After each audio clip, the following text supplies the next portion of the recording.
Nació en Pontevedra hace 36 años, está casado y tiene 2 hijos, es funcionario del Cuerpo Nacional de Policía y experto por la Universidad Nacional de Educación a Distancia en Malos Tratos y Violencia de Género. Es profesor en la Escuela de Formación del Sindicato Unificado de Policía, en la que, merced a un convenio con la Secretaría Xeral de Igualdad de la Xunta de Galicia, imparte clases de autoprotección de mujeres. Don Alejandro Gómez, muy buenas noches y bienvenido. Buenas noches. Bueno, 2011 se puede calificar, me imagino que para ustedes, como un año de éxito. Han impartido 20 cursos, nada más y nada menos, en diferentes localidades de nuestra comunidad de Galicia y además con 270 alumnas, todas ellas víctimas de violencia de género. Sí, efectivamente, hemos impartido este año 11 cursos. El año anterior hemos impartido otros 7 cursos, todo ello en 19 ciudades de Galicia, en colaboración, como decía, el Sindicato Unificado de Policía y la Secretaría Xeral de Igualdad para víctimas de violencia de género. Mucha gente confunde, don Alejandro, autoprotección con defensa personal, pero en realidad no es que no tengan nada que ver, pero son cosas diferentes, ¿no? Sí, efectivamente, es un error bastante común asociar un poco lo que hacemos, los cursos que impartimos a víctimas de violencia, con la defensa personal femenina, ¿no? Digamos que la defensa personal femenina estaría integrada dentro de la autoprotección, pero la autoprotección es mucho más allá. Comprende la autoprotección a todas ese conocimiento de la violencia de género, de por qué se produce, cuál es el perfil de la persona que ejerce violencia, cuáles son las caras que tiene la violencia, y un poco ayudar a las mujeres a establecer pautas, rutinas, medidas de seguridad que deben adoptar para evitar ser agredidas o ser potenciales víctimas, y cómo, en el caso de que llegasen a serlo, que fallasen estas medidas, cómo aplicar ciertas técnicas de defensa personal para zafarse y ganar un poco de tiempo que puede marcar la diferencia entre la vida y la muerte. Me decía usted antes de esta entrevista que para esas mujeres el mero hecho de sentirse acompañadas ya es mucho. Asistir al curso y sentirse acompañadas, en este caso, por un funcionario del Cuerpo Nacional de Policía, ¿no? La víctima de violencia de género, cuando va a denunciar, está sola. Cuando va delante del juez o con el abogado, está sola, aunque está acompañada de más personas, pero como víctima está sola. Cuando va junto al médico forense, está sola. Entonces, en estos cursos intentamos crear un grupo entre 10 y 15 mujeres que estén en una situación parecida, hayan pasado por una experiencia de violencia y estén en una situación ya de que pueden estar empezando a enfocar su vida de futuro, y para ello el estar en grupo en mujeres que han sufrido situaciones similares, y en este caso acompañadas de un policía, refuerza mucho su autoestima como persona, como grupo de mujeres, y también refuerza la confianza que tienen en las instituciones públicas a través del profesor, del monitor del curso, que es un funcionario del Cuerpo Nacional de Policía. Refuerza la confianza que tienen en la institución de la policía y en instituciones en general, que no la dejan sola y que la acompañan. Decía, porque ¿en qué situación anímica llegan estas mujeres que han asistido, por ejemplo, este año a estos cursos por toda Galicia y el año pasado también? ¿Tienen miedo, recelan de cualquier hombre? Nosotros, antes de hacer el curso en cada una de las ciudades que lo hacemos, nos ponemos en contacto con el Centro de Información a la Mujer, que es el organismo que está encargado de tratar con las mujeres en esta situación, y son ellos, desde sus gabinetes psicológicos, los que nos pasan la lista de las mujeres que pueden estar en condiciones de hacer este curso. Hay mujeres que pueden tener muy reciente una situación de violencia o que por ciertas circunstancias no estén en condiciones de hacerlo. Una vez que tenemos esa lista, son mujeres que los psicólogos del CIM nos dicen que pueden estar en ese curso. Entonces, son mujeres que en general vienen con una autoestima baja, pero con ganas de afrontar su futuro de una forma positiva y de rehacer su vida. Digamos que no están ya en la fase traumática inicial, ¿no? Intentamos que no sea así, porque en esa etapa quizás el tipo de apoyo que tienen que tener es otro, pero ya cuando superan un poquito esa fase inicial sí pueden ya empezar en el curso y empezar a rehacer su vida. En Galicia hay actualmente 1.219 mujeres con medidas de protección. ¿Usted cree que son suficientes esas medidas de protección para evitar nuevos sucesos o no llega? Hombre, evidentemente siempre se puede mejorar, pero hemos de tener en cuenta que la situación en España y en Galicia, desde el 2004, que fue el momento en que se aprobó la Ley Integral de Violencia de Género, hasta el momento actual, se ha mejorado muchísimo en cuanto a la protección y a los medios que se destinan a la propia creación de los centros de formación a la mujer, las ayudas que se les da. Estos cursos, por ejemplo, también, son medidas que han avanzado mucho, pero que se puede mejorar, claro que sí. Porque, sin embargo, el número de víctimas sigue siendo elevado. En 2011 en España 54 mujeres perdieron la vida, 3 en nuestra comunidad autónoma. Parece evidente, esto ya se lo hemos dicho también a la Secretaria Xeral de Igualdad de la Xunta, que los sucesivos gobiernos, no hablo de ninguno en concreto, no han conseguido tocar la tecla necesaria para erradicar ya de una vez por todas o dejar en casos, entre comillas, anecdóticos, este tipo de violencia, ¿no? El dato que tengo yo de 2011 son 60 mujeres fallecidas, 60. Efectivamente, la sociedad tiene un problema, y ese problema se llama violencia de género. Nosotros, desde el Sindicato Unificado de Policía, creemos que quizás la punta del iceberg son las mujeres asesinadas, que es algo terrible, pero si tenemos en cuenta que entre el 2006 y el 2011 se han presentado en España unas 600.000 denuncias por violencia de género y que han muerto 368 mujeres, si hacemos la media nos salen aproximadamente unas 1.600 denuncias por cada mujer muerta. Esto significa que las mujeres que fallecen, que son asesinadas, perdón, son la punta del iceberg de algo terrible, algo mucho más profundo que tal. En esas listas, terribles listas de mujeres muertas, hay cosas que no entran. Los suicidios, por ejemplo. Muchos suicidios habría que estudiar los suicidios que se cometen, que son producidos en un ambiente de violencia. De ahí que varíe, por cierto, la cifra, decía yo 54, 60, según los datos que tienen ustedes, porque algunos se consideran víctimas de violencia de género, otros no, depende de las circunstancias. Sí, efectivamente, pero quiero decir que a veces se pone, y por parte de los medios de comunicación, se pone mucho el acento en las mujeres, y por parte de otras instituciones, se pone el acento en las mujeres que mueren, pero hay algo muchísimo más profundo que es las mujeres que mueren, ¿no? Por ejemplo, nosotros, los policías que trabajamos con personas en la sociedad que tienen conducta desviada o marginal, probablemente si cogiéramos a una persona que tiene una conducta desviada y rascásemos en su infancia, encontraríamos violencia. O sea, la repercusión de la violencia intrafamiliar, de la violencia que se produce en el entorno familiar, va mucho más allá que las palizas o tal, es mucho más profunda, ¿no? Y de un calado mucho más profundo.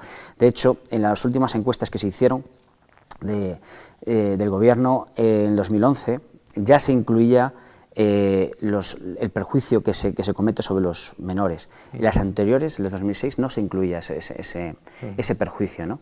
Y en esas últimas estadísticas lo que nos dijo es que 840.000 niños habían estado expuestos a la violencia en España en el 2011, 840.000 menores.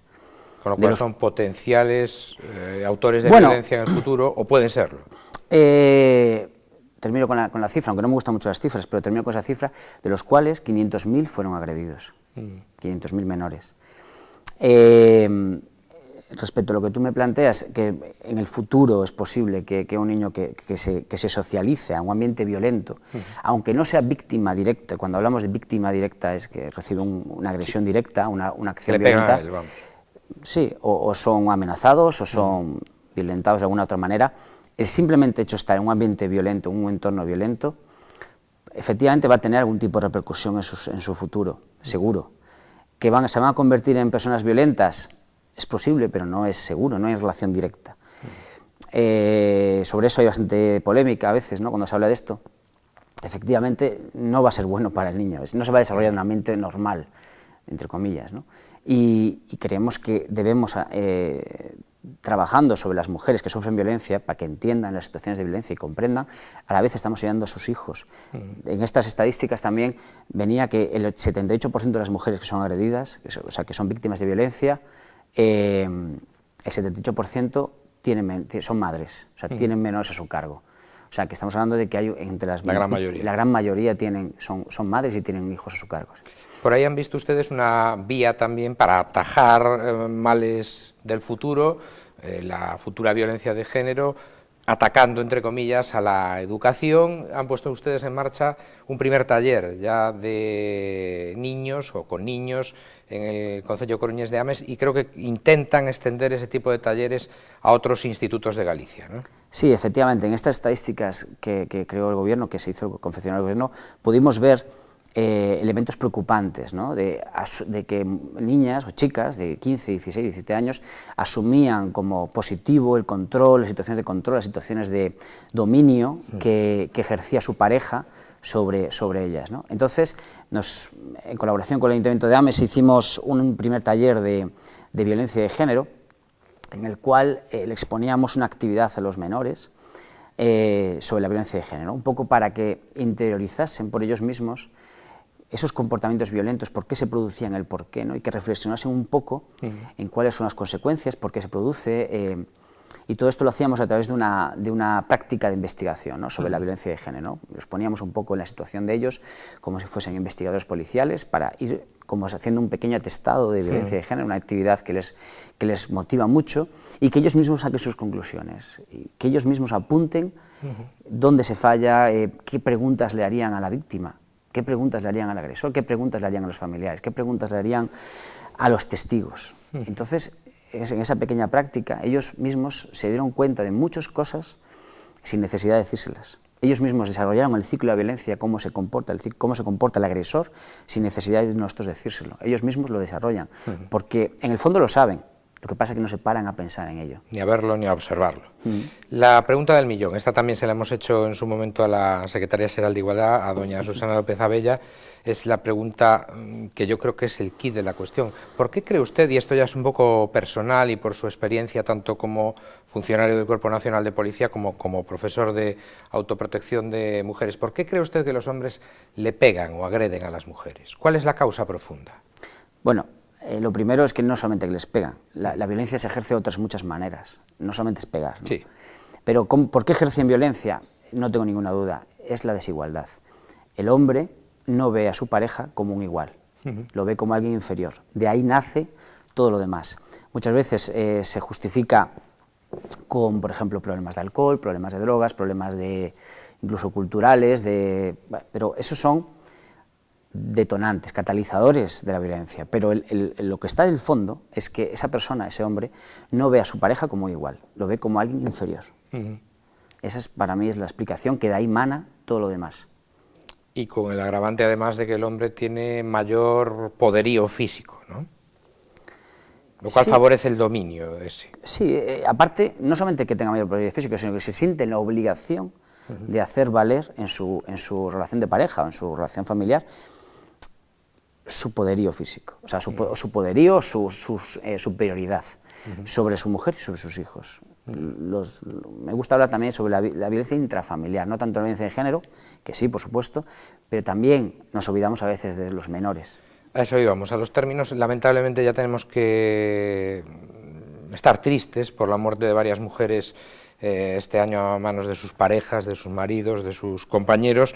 El Partido Socialista y en particular Leire Pagín, la exministra, se habían lanzado a la yugular de la nueva ministra cuando utilizó el término violencia en el entorno familiar en lugar de decir violencia machista o violencia de género. ¿Comparte usted conmigo, y aquí yo me mojo claramente, en que lo importante no son los términos en este caso tanto, sino el trasfondo de la cuestión y el evitar ese tipo de sucesos? Claro, por supuesto, pero vamos a ver, es que eso me parece una discusión un poco absurda, porque cuando hablamos de violencia en el entorno familiar hablamos del todo. O sea, violencia familiar es que un padre agreda a sus hijos, incluso que abuse sexualmente de ellos, violencia que se... Sería más completo el tema. Claro, exactamente, es completar. Cuando hablamos de violencia de género es aquella violencia que se ejerce sobre la mujer por el hecho de ser mujer y por su pareja o expareja. Ese es el término correcto para la violencia de género, que a veces es equiparable a violencia machista, ¿no? Es lo mismo, lo que pasa es que la ley habla de violencia de género. Violencia en el entorno familiar es toda aquella que se produce en el ámbito familiar. De vuelta a los cursos que imparte usted, ¿no cree que, visto lo visto en los últimos tiempos, no sería necesario incluirlos casi como una asignatura en los colegios? Sobre todo para las chicas, claro. Quizás no tanto el curso en sí, No, por supuesto, los cursos sí están enfocados, pero sí los conocimientos sobre la violencia de género, el saber de qué es la violencia de género, nos parece algo que debe aprenderse en la escuela. De hecho, en la Ley de Integral de la Violencia de Género había una figura que era el agente de igualdad, que supuestamente iba a estar en los institutos, y yo no conozco ningún caso. O sea, creo que en ese caso no se ha desarrollado la ley en ese aspecto, ¿no? Pero bueno, sí que estaba prevista la agente de igualdad. Y ustedes imparten estos cursos, como decíamos, a mujeres que ya han superado episodios de violencia de género, que se encuentran en una fase de salir y de afrontar un nuevo futuro, pero ¿no tienen ustedes la sensación de que llegan un poquito tarde, porque ya han sufrido esos episodios? Claro, tenemos esa sensación, por eso estamos haciendo los talleres de violencia de género, claro, efectivamente. Lo que pasa es que nosotros, yo siempre les digo a las mujeres que acusan, nuestras alumnas, aunque bueno, yo siempre digo que tengo 260 profesoras, porque nosotros aprendemos más de ellas que ellas de nosotros, ¿no? Nosotros siempre les decimos que no, el curso no es solamente para ellas tienen que, yo siempre les digo, pues todos tenemos hermanas, todos tenemos hijas, todos tenemos madres. En el momento que tú veas a una persona que está en ese ciclo de violencia, que no entiende lo que le está pasando y que no intenta justificar lo injustificable, ellas pueden tener, gracias a hacer el curso, herramientas para hacerles entender a esas personas que es muy difícil, que lo que está sucediendo no es normal, que lo que está sucediendo no es culpa de ellas, que lo que está sucediendo no tienen que sentir vergüenza por estar sufriéndolo, y que lo que está sufriendo no tienen por qué sufrirlo, porque nos encontramos muchas mujeres que ven la violencia como algo como cuando llueve, o sea, que algo que llueve y hay violencia, o sea, es lo mismo, o sea, que no hay, como que tiene que suceder, y no es así. Usted, como funcionario del Cuerpo Nacional de Policía, ya ha trabajado, creo que en Madrid, en alguna unidad relacionada con este asunto, ¿no? Sí, efectivamente, inspección de guardia. Sí. ¿Y piensa en el futuro dedicarse también en su profesión como policía a ello aquí en Galicia, en Pontevedra concretamente, donde está usted? ¿O? Sí, se me ha dado la oportunidad, claro, es lo que estoy especializado, por supuesto. Y hemos dicho al comienzo que usted se especializó, como bien decía ahora, en malos tratos y violencia de género por la UNED. ¿Cuándo nació y de dónde nació ese interés de usted por este problema? Pues lo que sucedió fue que mi primer destino en Madrid, en donde yo estaba, recogíamos constantemente las denuncias por violencia de género y abusos sexuales, etc. Y lo que me sucedió fue que me di cuenta de que, aunque había mujeres de todos los tipos de órdenes sociales, de todos los tipos de estudios, de edad, etc., había patrones comunes, había cosas que se repetían una y otra vez, frases que se repetían, situaciones que se repetían, formas. Entonces me empezó a llamar muchísimo la atención esa situación y empecé a investigar, empecé a estudiarlo en la universidad, y a raíz de eso y mi formación como en las artes marciales, nació un poco juntando estas dos facetas, los cursos de protección para mujeres. Usted, imagino que pasó por la Academia de la Policía Nacional en Ávila, como casi todos los policías o todos los policías de este país, al menos de la escala básica. ¿Ya destacaba usted en artes marciales? En artes marciales llevo toda mi vida, desde los 4 años. No es que destacase, es que llevo toda mi vida. Soy director técnico de la Federación Española de Kickboxing, que aprovecho para decirte que en esta federación estamos intentando crear también un sentir formativo, una especialización para que otros puedan formarse en esta especialidad de la defensa personal, que es la autoprotección. Y así haya más personas que puedan ayudar a estas personas, a las mujeres, en la autoprotección, ¿no? ¿Han visto, por cierto, ya por último resultados de estos cursos suyos que hayan conseguido, qué sé yo, evitar algún nuevo episodio de violencia o colaborado de forma tangible a rehacer la vida de alguna de esas mujeres? ¿O?